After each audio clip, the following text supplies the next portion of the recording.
বন্ধুরা, আজকে আমি তোমাদের কাছে একটা সিম্পল রান্না নিয়ে এসেছি। আলুর চচ্চড়ি। আলুর চচ্চড়ি দেখাবো তোমাদের। আলু পুরো কেটে কুটে ধুয়ে পরিষ্কার করে নিয়েছি। এই দেখো, আলুর চচ্চড়ি আলু পুরো কেটে একদম পরিষ্কার করে নিয়েছি। আর এদিকে নেব একটু শুকনো লঙ্কা, কালো জিরে আর একটু রসুন, গোটা রসুন তেলের উপর দেবো। তো চলো দেখতে থাকো আমি কী করে আলুর চচ্চড়িটা বানাই। আর তোমাদের ভালো লাগলে আমাকে ভালোবাসা দিয়ে যাও। আর কিছু চাই না বন্ধুরা, তোমাদের আশীর্বাদের হাতটা আমার মাথায় ছিল, আর কিছু চাই না। তো চলো রান্নাটা শুরু করে দিই। আর তোমাদের ভালোবাসা তো রয়েছে, আরও একটু বেশি করে ভালোবাসা দিয়ে যাও বন্ধুরা। তো চলো রান্নাটা করে নিই। এখন তেল দিয়ে দিয়েছি, একটু বেশি তেল লাগবে, একটু তেল দিয়ে দিয়েছি। আর তেলটা তো গরম হয়েই এসেছে, কারণ কড়া আগে থেকেই বসিয়ে দিয়েছিলাম।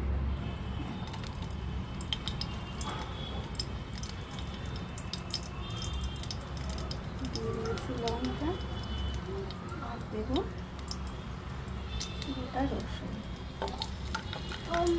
আর দেবো কালো জিরে।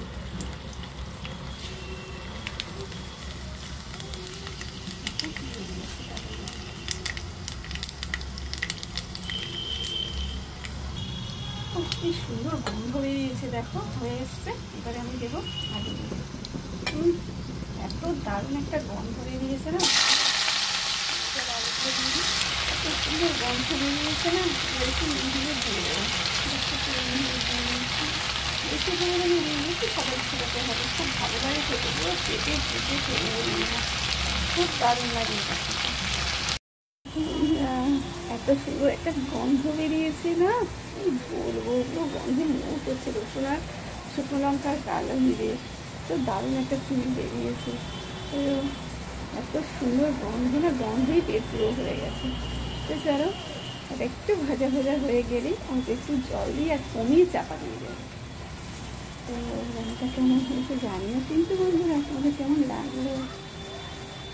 আলু চচ্চড়ি কমপ্লিট, তো কেমন লাগলো জানিও।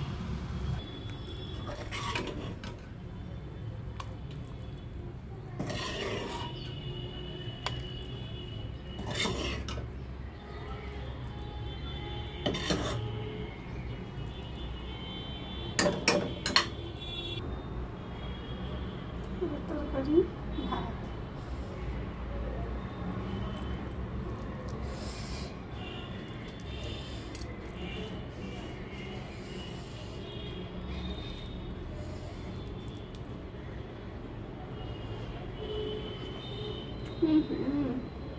দারুণ দারুণ হয়েছে বন্ধুরা, তোমরাও করে দেখো, আশা করি খুবই ভালো লাগবে।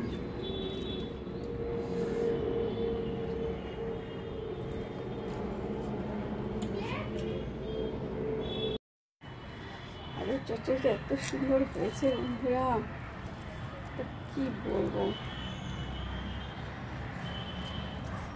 সাদা সাদা মানে তো পুরো যেন অমৃত মনে হচ্ছে, এত সুন্দর। সব ফাঁকা হয়ে গেছে, দেখো কতটা আলু কেটে করলাম আর একটুখানি পড়ে গেছে, হতে হতেই শেষ। যেদিন এরম করবো যতটা আলুই করি শেষ। মেয়েরা দুবার তিনবার ভাত খাবে। তো চলো বন্ধুরা শেষ করে নিয়েছি, তোমরা খেলে সকালে জানিও। আমি এবার বেরিয়ে পড়বো, আমি তো 11টার মধ্যে, 10:30টার মধ্যেই ভাত খেয়ে নিই, 11টার মধ্যে বেরিয়ে পড়ি। তো চলো, টাটা, সাবধানে থেকে সবাই।